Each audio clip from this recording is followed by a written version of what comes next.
Manjola Kamyse-Trebicka nderohet me urdin e meritës së Republikës Franceze. Pianistja dhe pedagogja franko-shqiptare Manjola Kamyse-Trebicka është nderuar me dekoratën e kalorëse e urdhrit të meritës së Republikës Franceze, një vlerësim shtetëror për kontributin e saj në fushën e muzikës dhe arsimit.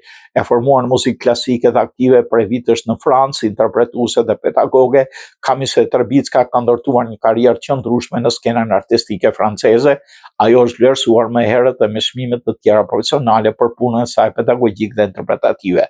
Veprimtaria e saj përfshin si koncertet, ashtu dhe angazhimin në edukimin muzikor, duke kontribuar në shkëmbimin kulturor mes Shqipërisë dhe Francës. Dekorata e kurduar nga shteti francez i shtohet listës së vlerësimeve për artistët me aktivitet të spikatur në jetën kulturore të vendit.